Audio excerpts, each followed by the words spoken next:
Hello everyone, today we're doing a transmission oil change on a U151E transmission that is oftentimes coupled with a 3MZ-FE engine, sometimes 1MZ-FE. These are the cars that you will find this transmission mounted on. Camry V6, Solara V6, the Sienna V6, Highlander, Lexus RX and ES330, the Avalon V6, with the 2GR-FE engine, and the RAV4 also has this transmission. The type of fluid that you will find or that you will need for this transmission is stamped on the dipstick itself. You might not be able to see it, but I don't know if you can see it. Let me see if I can show it to you. It is stamped on a dipstick, and this type of transmission, the U151E, uses a Type 4 transmission oil. Now, I like to use Idematsu. It's a Japanese company that produces synthetic automatic transmission fluid Type TLS, Toyota, Lexus, and Scion. But this particular one is specifically designed for a Type 4 transmission. Now, Idematsu also makes a Type A TLS transmission fluid, which says in the back label that it meets the requirements of a U151E transmission, whereas the Idematsu Type 4 TLS is specifically designed for the Type 4 transmission, which is what this transmission called for.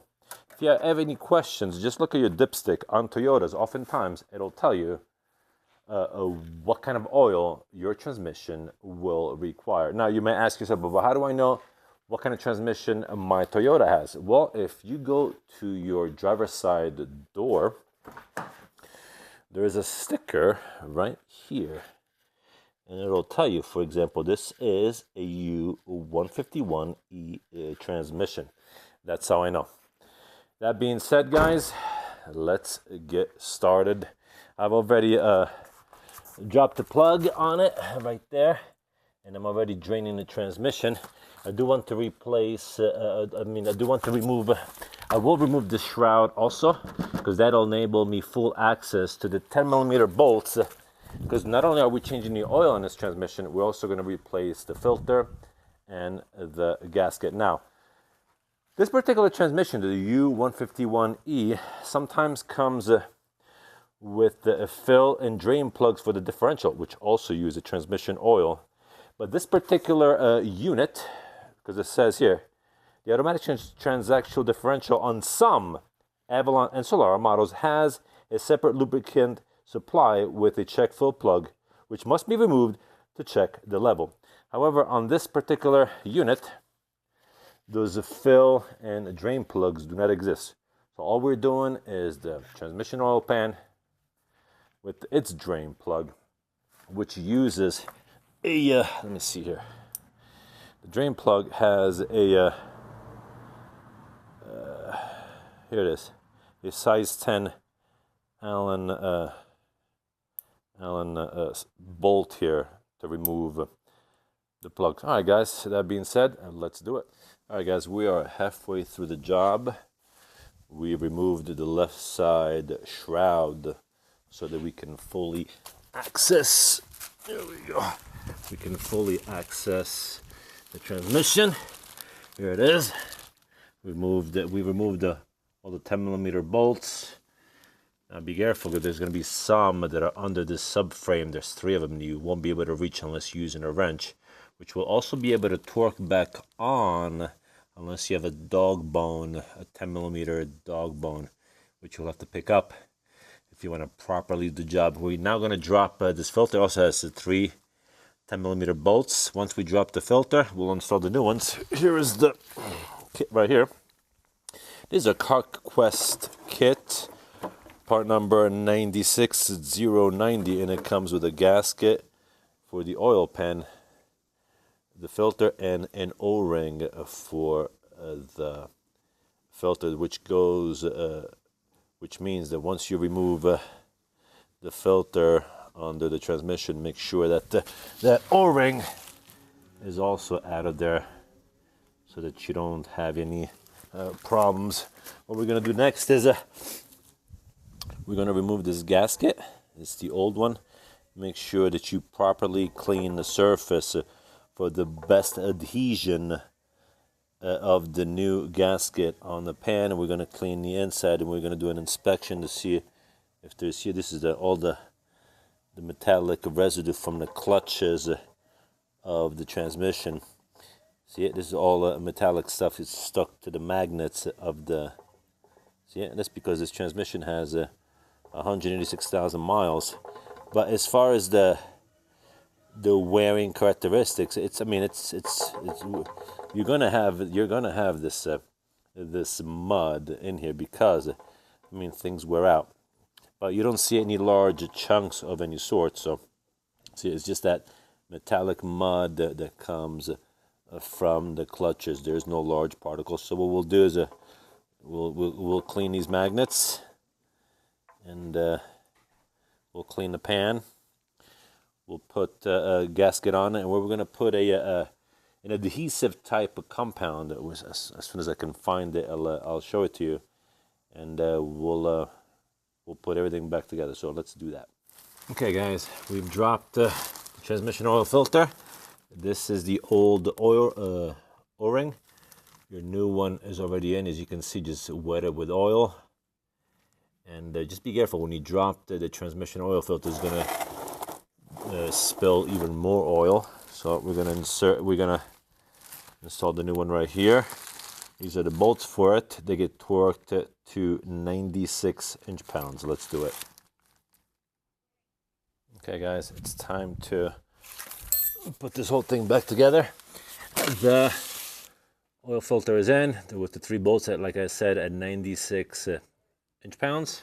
Now it's time to put the gasket on the pan. As you can see, I cleaned the pan, and I cleaned the magnets as well. Once you get the magnets clean and the pan cleaned, make sure the surface is clean so that we could put the new gasket on. There's designated spots for these magnets to go on, so put them back where they belong. Same goes for this one here. This one goes, there's like little notches on the pan itself. This one goes here like this.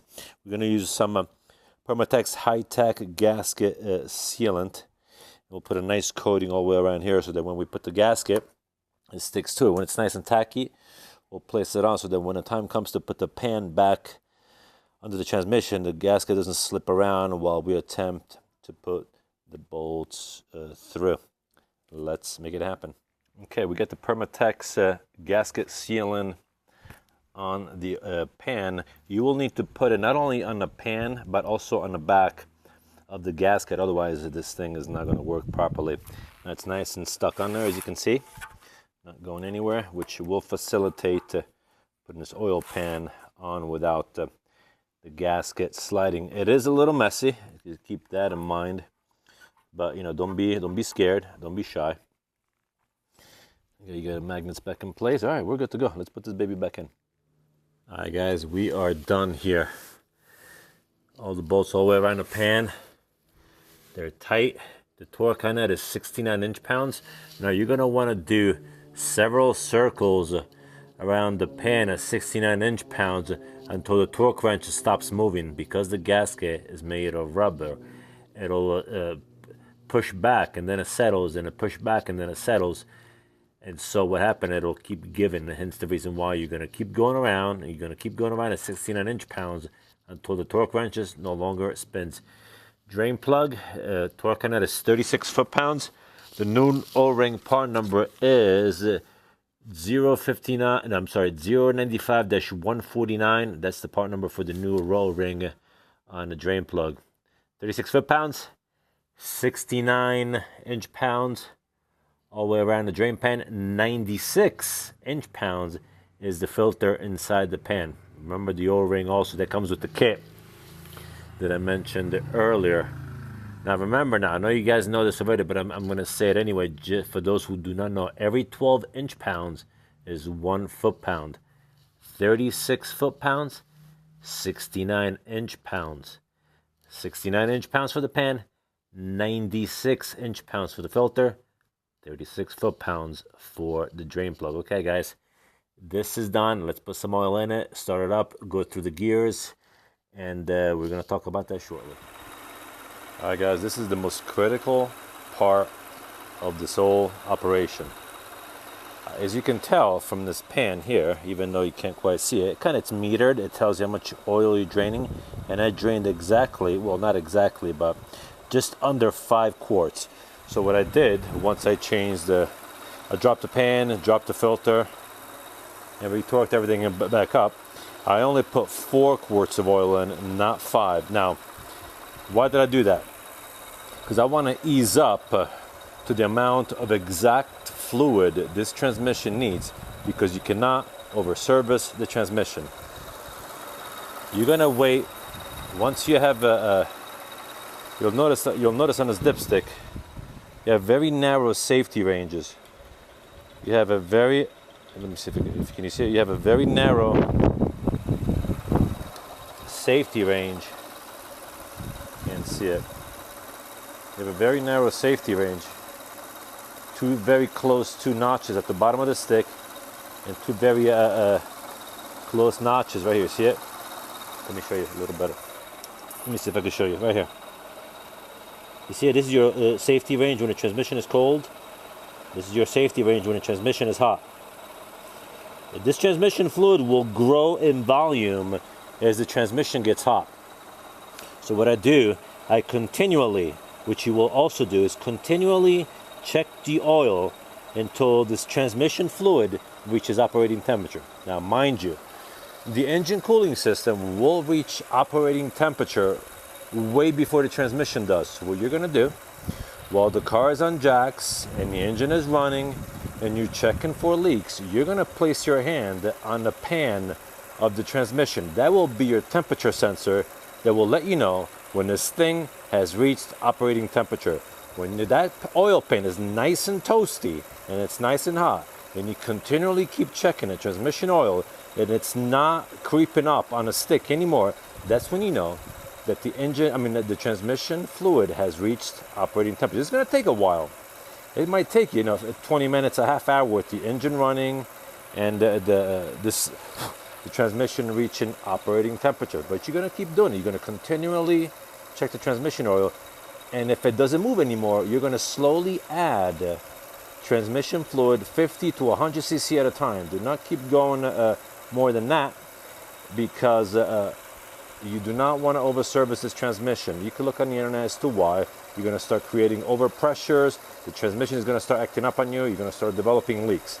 So while the engine is running, the car is on jacks, and you're checking for leaks, you're going to keep your hand on a transmission pan and make sure it's nice and toasty, and that will tell you when the transmission has reached operating temperature. That's what you're going to do. Now, as you can tell, this thing has reached operating temperature for me, and it's right at the top of the safety range. And I'm very happy with that. So what I'm going to do now, I'm going to take it for a drive and make sure that it stays there.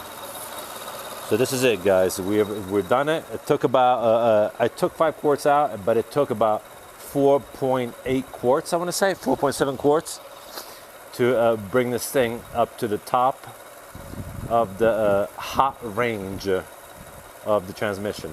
That is it, guys. Hopefully this video was of help to you. As always, if you have any questions or comments, feel free to leave them in the comment section below. And if you haven't already, please subscribe to this channel. It will be a great help to continue producing videos such as this one. You guys have a great weekend, and I'll see you next time.